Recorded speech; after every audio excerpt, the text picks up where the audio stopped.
Hey guys, it's Ifueko. It's super late on a Tuesday night. I was actually surfing the web and looking up Fenty beauty products. I was like looking to buy the body glam, and it was just funny. Like while I'm looking for the body glam, I just started thinking about how I really want Rihanna to come out with new music again, and I can't wait till she does because her music always makes me feel great. It's just she always just comes out with really good music.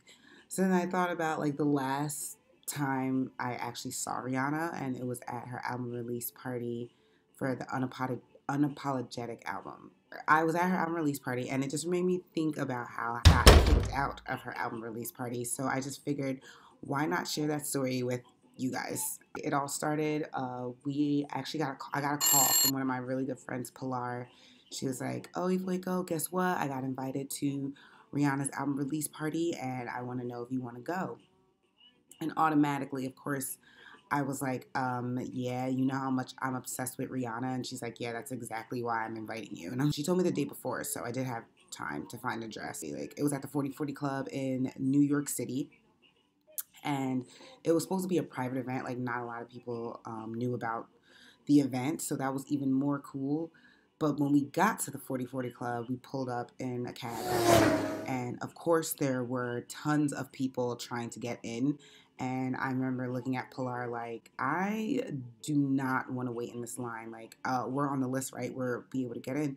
So literally, once we got there, someone recognized her right away and was just like, "Oh yeah, you're Pilar, right?" And it was me, her sister, and this other girl that we used to kick it with. We get into the party, and I don't know if you've ever been into the 4040 Club, but like once you walk in, you turn to the left. There's like a room to dance. You turn to the right. There's like another room to dance, and there's like a bar like right in front of you, kind of like on the side of you, but kind of like right in front of you.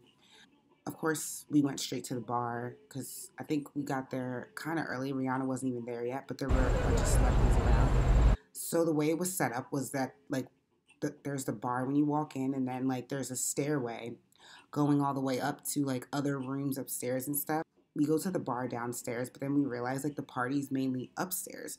So we're like, let's go upstairs, let's go upstairs. And when we got in, they gave us gold wristbands, so we didn't really know what the gold wristbands were for. Come to find out, they were for VIP. Thank God. We were allowed to go upstairs because there were so many people trying to get upstairs and they couldn't.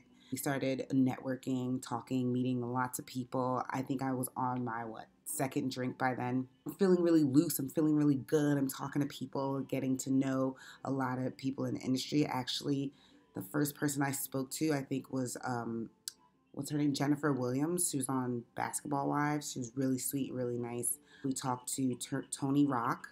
Um, we talked to a bunch of people. But while we were upstairs in VIP, we were having a good time. Definitely realized there was another VIP section. It was like VIPs on top of VIPs on top of VIPs. And it was just like, damn, are we allowed in that VIP section? So the guy at first was like, oh, you're only allowed in this VIP area with the wristband you have.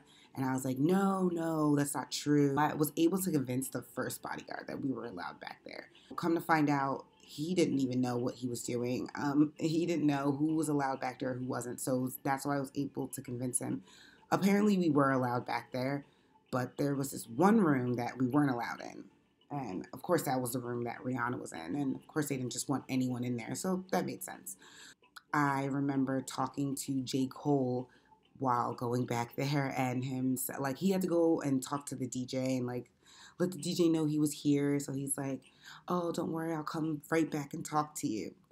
So I'm just like, "Oh my God, J. Cole is going to come back and talk to me, and I'm gonna tell him about because we had a radio show then. And I was like, I'm gonna tell him about our radio show so he could possibly come on our show." And he's like, "Don't worry, don't go anywhere. I'm gonna come back and talk to you." I was like, "Okay, I'm not going anywhere. I'm gonna be back here." He's like, "Okay, good." Of course, I couldn't sit still. Then I finally went into the big room. I got to talk to Tyson Bedford. I was hanging out with Tyson Bedford and Maxwell. Mind you, great guys, wonderful. Maxwell's simply beautiful. So was Tyson Bedford. They're just beautiful spirits, beautiful guys. And we were just talking to them about our radio show and everything that we do. They were giving us compliments. It was really, really nice. Everything was great until I noticed that one of our other friends wasn't with us in the room that we were in. And I was just like, no, we all came together. We all should be together. Me being the good friend that I am, I went to go look for her to find out where she was at. Come to find out, they weren't letting her back in the VIP area. I didn't know what happened, how we got separated. At this point, I'm lit. So I don't even know how we got separated. I don't know how it happened. But all I knew was like, I have to get her back here. She has to be back here networking with us because, we all came together and we all should network together. Makes sense, right? So I went back to find her, and come to find out, she was she was in a crowd of people trying to get in that just weren't allowed in. And I just thought at this point, this is going to be kind of difficult. I don't know how I'm going to get her in here with explaining to the guy because it's already chaotic. There's already people trying to push in, people trying to get in. So I felt like it wasn't possible. So I left VIP for her. I went to talk to her and I was like, I'm going to get you back here. Don't worry about it. So I started explaining to the bodyguard, I'm like, no, she's a part of, I was back here already. He's like, yeah, I know you were, but she can't go back there with you. I was like, no, she works for Rockefeller. She works with the team. She should be able to come back as well. And he's like, no, no, no. I got instructions not to let people back here. Blah, blah, blah. He's like, all I could do is let you back in. I was like, fine. So he let me back in, but I didn't go all the way in. And I saw he was kind of being distracted. So when I was talking to him, so I was like, oh my God, this is our chance. So I like grabbed her hand to pull her in, but she had a bag with her, and her bag kind of like hit the pole and like got the guy's attention again. And he's like, I spoke to you already. I told you weren't allowed to let it. And by this point, I'm just like in his face. We're in each other's faces. And I'm like, no, like, you don't understand. She's supposed to be back here. He's like, you know what? You're out of here. So instead of taking me through the club, he takes me through the back. Like, I didn't even know there was an exit back there, but obviously there has to be an exit back there just in case of a fire, I guess. So he takes me out, takes me all the way downstairs. Mind you, I'm thinking in my head, like, I cannot believe I'm getting kicked out of Rihanna's album release party, private album release party, after not even having a problem getting through VIP and everything. Like, the things you do for friends, right? But it's cool because literally once we got downstairs, we were by the step and repeat, and he's like, okay, you're not allowed in. Rihanna's grandfather was standing outside, so I started talking to him. Literally, I promise you guys, no lie, Rihanna walked out right after that, like 5 minutes after me being outside. Like, she walks out. I got kicked out of the party, and she left 5 minutes later. So it was like, what was the point of being in there anyway? The whole point was because of Rihanna.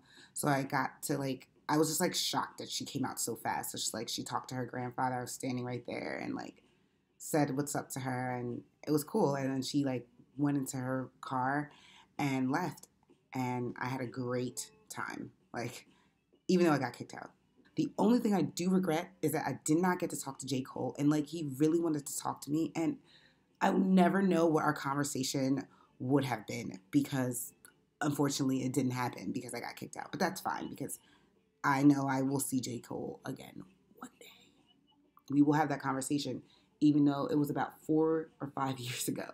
We will have that conversation, I promise you.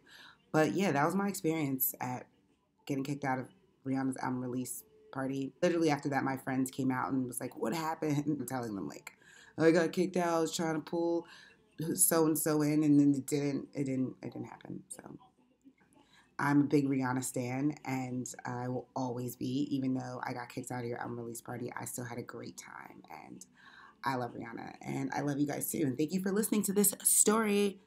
All right, stay tuned for the next video that's coming out next week, and make sure you subscribe and like this video if you like it. Have a good night.